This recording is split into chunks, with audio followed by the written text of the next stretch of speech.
বাসায় তার স্ত্রী জিজ্ঞাসা করছে, একজন বৃদ্ধা এসেছিলেন, তোমার বাবা পরিচয় দিয়েছেন, কি বলেছে? বলেছে তুমি যেন ঘরের চৌকাটটা তুমি যেন অটুট রাখো, বহাল রাখো। তুমি কি বলেছো? আমি বলেছি আমরা অনেক ভালো আছি। তখন তিনি বলছেন, আমার বাবা তোমাকে অনেক পছন্দ করেছেন, তোমাকে নিয়ে আমাকে সংসার করতে বলেছে। এই হলো অবস্থা। শুকরিয়া আদায় যারা করতে পারবে না তাদেরকে নিয়ে চলা মুশকিল। লুকমান হাকিম যাকে প্রজ্ঞা দেয়া হয়েছে তাকেও আল্লাহ পাক আদেশ করছেন, তুমি আল্লাহর শুকরিয়া আদায় করো। যে ব্যক্তি আল্লাহর শুকরিয়া আদায় করে, কৃতজ্ঞতা প্রকাশ করে, যে কোনো হালতেই বলতে পারে আল্লাহ আলহামদুলিল্লাহ আমি ভালো আছি। এবং আল্লাহ রাসূল সাল্লাল্লাহু আলাইহি ওয়াসাল্লাম বলেছেন, কখনো উঁচু স্তরের লোকদের দিকে তাকাবে না। যার উঁচু বাড়ি আছে, তোমার চেয়ে উঁচু বাড়ি আছে, তোমার চেয়ে বড় গাড়ি আছে, তোমার চেয়ে বেশি টাকা আর্ন করে, ওদের দিকে দেখবে না, ওদের দিকে চোখ দিও না। বরং তোমার চেয়ে নিচে যারা আছে, দরিদ্র যারা, তোমার চেয়ে যারা দরিদ্র, ওদের দিকে তাকাও।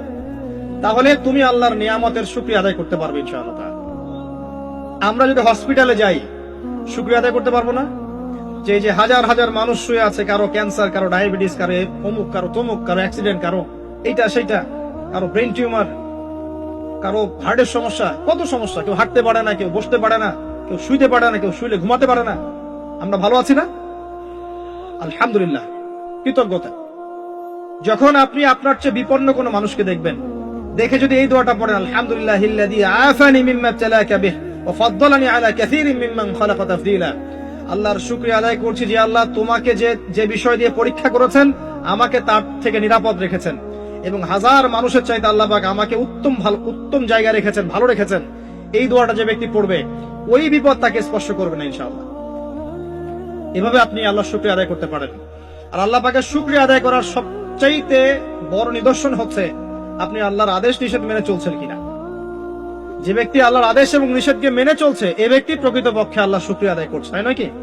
খালি মুখে যদি বলি আমি আল্লাহর শুকরিয়া আদায় করি, নামাজ নাই, সওম নাই, যাকাত নাই, কিচ্ছু নাই, মুখে মুখে বলছি আমি আল্লাহকে অনেক ভালোবাসি, এই ভালোবাসার দাম আছে? আল্লাহ পাক কি বলেছেন? যে তোমরা যদি আল্লাহর ভালোবাসা পেতে চাও, কুল ইন কুনতুম তুহিব্বুনাল্লাহ ফাত্তাবিউনি, আমার অনুসরণ করো। কার অনুসরণ? মুহাম্মদ সাল্লাল্লাহু আলাইহি ওয়াসাল্লামের অনুসরণ করো, তার সুন্নাহ মাফিক জীবন করো। ইনশাআল্লাহ আল্লাহ পাক তোমাদেরকে মাফ করে দিবেন, আল্লাহ তোমাদেরকে ভালোবাসবেন ইনশাআল্লাহ। লুকমান আলাইহিস সালামকে আমি আলাইহিস সালাম বলছি এই অর্থে তার উপর শান্তি বর্ষিত হোক, এই অর্থে বলছি।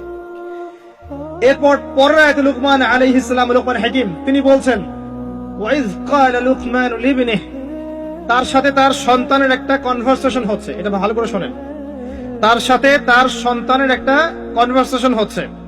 তিনি তার সন্তানকে কিছু নসিহত করছেন, ওয়াজ করছেন। যেই নসিহতগুলো আল্লাহ পাকের কাছে এত ভালো লেগেছে, আল্লাহ পাক কুরআনুল কারীমের মতো কিতাবে সেটাকে নিয়ে এসেছেন। কিয়ামত পর্যন্ত এটা থাকবে ইনশাআল্লাহ। কিয়ামত পর্যন্ত একজন বাবা একজন ছেলের এই কনভারসেশন থাকবে ইনশাআল্লাহ। আমরা তো মনে করি সন্তানকে মানুষ করবে তার মা, এখানে আমরা দেখছি সন্তানকে নসিহত করছেন তার বাবা। আমরা ইউসুফ আলাইহিস সালামের ক্ষেত্রেও সেটাই দেখেছি, যে সন্তানকে নসিহত করছেন তার বাবা। আমরা কোরআন ঘাটলে দেখি যে বাবা সন্তানকে নসিহত করেন, মা নসিহত কম করেন। জি, ইব্রাহিম আলাইহিস সালাম কথা বলছেন তার সন্তানের সাথে, ইউসুফ আলাইহিস সালামের সাথে তার বাবা কথা বলছেন, লুকমান আলাইহিস সালামের সাথে তার সন্তান কথোপকথন হচ্ছে। তাহলে কোরআন দেখাচ্ছে বাপ কা বেটা, বাপ যেমন সন্তান তেমন। বাপ হবে সন্তানের রিয়েল গার্ডিয়ান, মা তাকে মানুষ করবে, ইলম, প্রজ্ঞা, বাস্তবতা শেখাবে কে? বাবা। আর আমাদের বাবারা এখন মানি মেকিং মেশিন, তারা খালি টাকা আর্ন করার মেশিন। সকাল 10টায় বেরাবে, আবার রাত 10টায় আসবে। সন্তানের সাথে বাবার কোনো মিল মহব্বত নাই, দেখাশোনাই নাই। এটা ঠিক নয়। সন্তানকে মানুষ করতে হবে বাবাকে, তাকে প্যারেন্টিং শেখাতে হবে। আমাদের বাবাদেরকে প্যারেন্টিং শেখাতে হবে, মাদেরকেও শেখাতে হবে। আসেন আমরা এখান থেকে দেখবো কিভাবে তিনি তার সন্তানকে নসিহত করছেন। এই নসিহত শুধু সন্তানের জন্য নয়, প্রত্যেকটা মানুষের জন্যই। আমরা এই নসিহত গুলোর মধ্য দিয়ে আমাদের লেকচারের ইতি টানবো ইনশাআল্লাহ তাআলা। আসুন, ওয়াইজ ক্বালা লুকমান লিবনিহি, যখন লুকমান হাকিম তার সন্তানকে বলেছিলেন, কি বলেছেন? ইয়া বুনাই, আদর করে বলছেন, হে আমার সন্তান, বাবা শুনো, লা তুশরিক বিল্লাহ। প্রথম নসিহত কি? আল্লাহর সাথে শিরিক করো না। লা তুশরিক বিল্লাহ, আল্লাহর সাথে শিরিক করো না।